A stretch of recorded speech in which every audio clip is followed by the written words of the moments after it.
Fala rapaziada, saudações vascaínas, vamos que vamos para mais um vídeo, primeiro desta segunda-feira e o primeiro também dessa semana que será importantíssima para o Vasco da Gama e também para a permanência do técnico Zé Ricardo. Lembrando, quarta-feira teremos um jogo contra a Ponte Preta às 9h30 da noite em São Januário.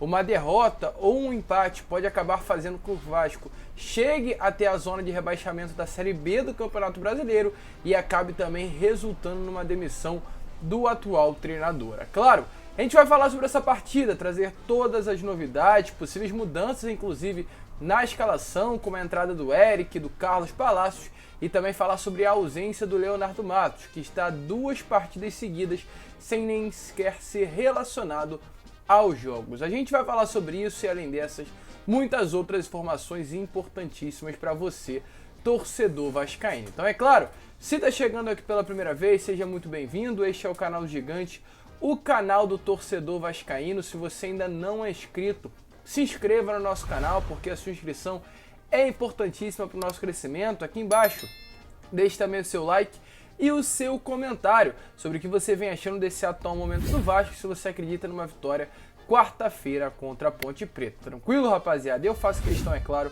de responder a cada um de vocês. Mas vamos lá, né? Sem muita enrolação, falar logo de Vasco da Gama. Eu quero já falar sobre essa partida de quarta-feira contra a Ponte. Lembrando que hoje o elenco volta ao CT Moacir Barbosa para treinar visando essa partida.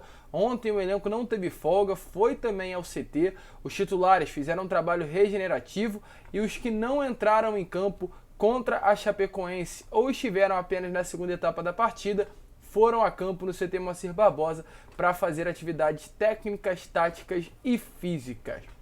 Hoje teremos o segundo treinamento, visando essa partida de quarta-feira, um treino mais intenso, um treino de bastante movimentação, comandado pelo técnico Zé Ricardo. Pois essa partida de quarta será decisiva, tanto para sua permanência, no caso do atual treinador, tanto também para a sobrevida do Vasco na Série B do Campeonato Brasileiro, pois atualmente o Vasco tem apenas 3 pontos conquistados em 9 disputados. Foram 3 partidas e 3 empates.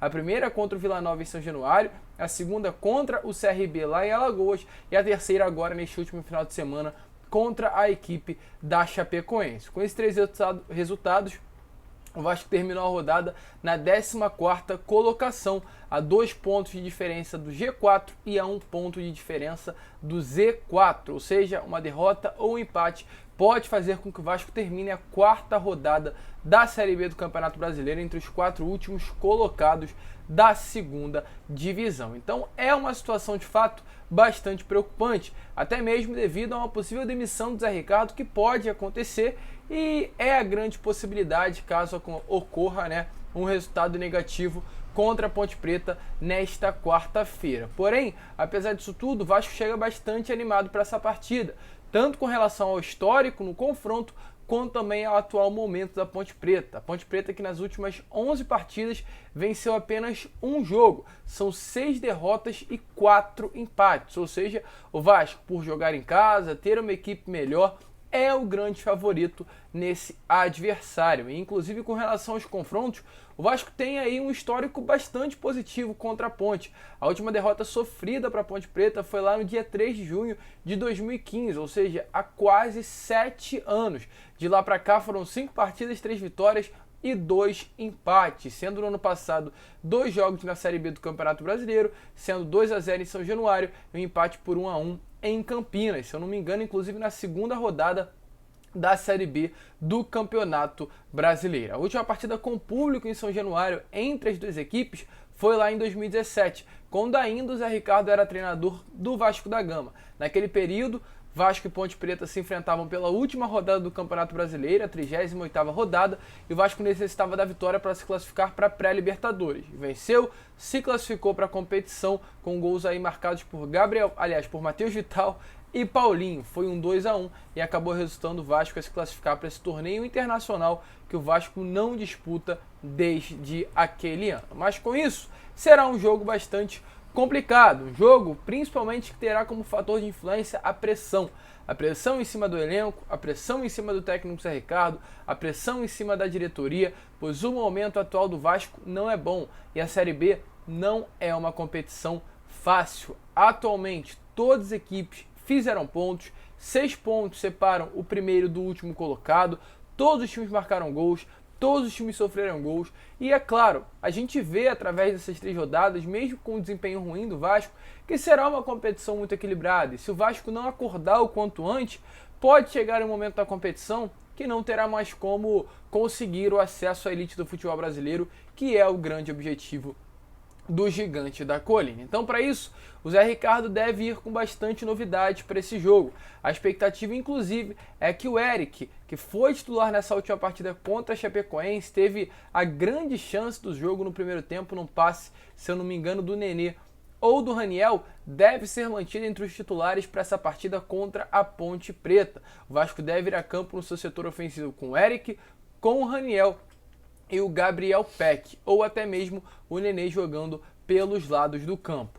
Uma expectativa muito grande para esse jogo, né? Realmente o Zé Ricardo irá utilizar ontem, o dia que foi de treinamento lá no CT Moacir Barbosa, hoje na segunda-feira e amanhã terça, que será o último dia, para modificar as peças, para tentar achar o time ideal e ir com força máxima enfrentar a Ponte Preta. Inclusive, se tratando de força máxima, a expectativa é que o Carlos Palacios, chileno contratado junto ao Internacional por 8 milhões de reais, possa fazer a sua estreia nesta quarta-feira contra a Ponte. Ele que passa aí por um período, passou aliás por um período de recondicionamento físico bastante longo, né? Atuou apenas 29 minutos nesse ano na partida do Campeonato Gaúcho contra o São José, ainda pelo Internacional, e agora deve ter a sua oportunidade com a camisa do Gigante da Colina. A expectativa é que ele nem sequer estreie como titular, mas entre na segunda etapa do jogo. Então, Vasco vai de fato com força máxima, expectativa de caldeirão não lotado, mas cheio aí para pressionar a equipe,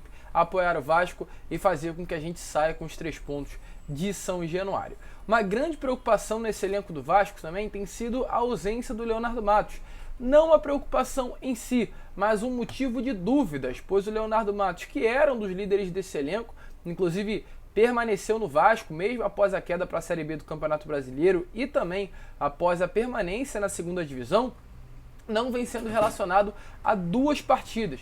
Ele ficou de fora desse último jogo contra a Chapecoense na sexta-feira e também ficou de fora contra o jogo do CRB lá em Alagoas. Não vem viajando com o elenco. As informações que a gente tem é que não é um problema de lesão, está tudo bem com o Leonardo Matos e seria uma opção do próprio técnico Zé Ricardo deixar o atleta de fora. Lembrando que ele é um lateral direito, o Vasco atualmente conta no seu elenco com o Everton e o Gabriel Dias, outros 2 atletas também da posição, e o Leonardo Matos parece que ficou de fato de fora. Virou a terceira opção desse elenco, o que para mim é algo que não é verdade. Realmente não é um atleta de bastante qualidade, que vai dar um outro nível pro elenco vascaíno, pro esquema do Zé Ricardo, mas é melhor que o Everton e, inclusive, eu acho que ele é melhor até mesmo que o atual titular Gabriel Dias. Porém, é a opção do técnico Zé Ricardo não relacioná-lo e a expectativa, inclusive, é que quando ele retorne a campo, caso venha retornar durante a temporada, nem sequer venha a ser atuando como lateral direito, mas sim como zagueiro, posição que ele vem, inclusive, atuando em alguns treinamentos. Um atleta de bastante experiência, jogou muito no futebol europeu, é um dos grandes ídolos do PAOK da Grécia e no Vasco não vem tendo o desempenho esperado quando contratado lá no ano de 2020. Porém, contudo, expectativa grande. Vasco vai treinar hoje, vai treinar amanhã e enfrenta a Ponte Preta com a grande tentativa de buscar mais 3 pontos. Deixa aí a sua opinião, se você tá confiante para esse jogo, tá numa expectativa ou não confia muito mais nesse elenco do técnico Zé Ricardo. E para finalizar o vídeo, falar sobre Genoa. Para quem não sabe, a Genoa é um dos clubes aí da 777 Partners, lembrando que a empresa norte-americana detém aí os direitos da Genoa, do Standard Liège da Bélgica e também está muito perto de anunciar aí ter 100% do Red Star, um clube da terceira divisão do campeonato francês. Atualmente, a Genoa se encontra na 19ª colocação do campeonato italiano, com 25 pontos, enquanto o 17º colocado, que é o primeiro time fora da zona de rebaixamento, tem 28 pontos. Restam apenas 4 rodadas para terminar o campeonato italiano. A tabela da Genoa não é uma das melhores. A Genoa ainda enfrenta o Sampdoria, a Juventus, o Napoli e a Bolonha. Então precisará vencer aí no mínimo 3 partidas para conseguir sair dessa zona de rebaixamento e escapar ali, da queda da segunda divisão do campeonato italiano. E a Genoa foi bem nesta última rodada, venceu a equipe do Cagliari por 1-0, e como vocês estão vendo aí na foto, alguns representantes da 777 Partners, o Josh Wander e o Tali Pasco principalmente estão vibrando muito ao fim da partida com essa vitória, por ser aí um dos clubes da empresa norte-americana. Eles estão bastante presentes aí no clube italiano nessas últimas rodadas, que são importantes para a sobrevida da Genoa na competição, e os representantes da empresa norte-americana estão fazendo a questão de acompanhar o dia a dia, jogo a jogo da Genoa. A gente vem torcendo por aqui também, porque muito provavelmente é que a 777 Partners será a grande investidora e a dona do Vasco nesses próximos meses. Será de suma importância a Genoa, agora co-irmã do Vasco da Gama, também vai bem lá no campeonato italiano. Expectativa, inclusive, também é que a própria empresa norte-americana, com os seus representantes, venham a estar presentes no Vasco nesses próximos dias para completar o processo de diligência. Tranquilo, rapaziada? Mas esse foi o vídeo. Se você curtiu, se inscreva, deixe seu like, compartilhe. E é claro, às 5h30 a gente retorna com mais um conteúdo para vocês. Se você ainda não é inscrito, se inscreva, deixe seu like, compartilhe. Como eu sempre falo aqui no canal, um grande abraço a todos. Saudações vascaínas.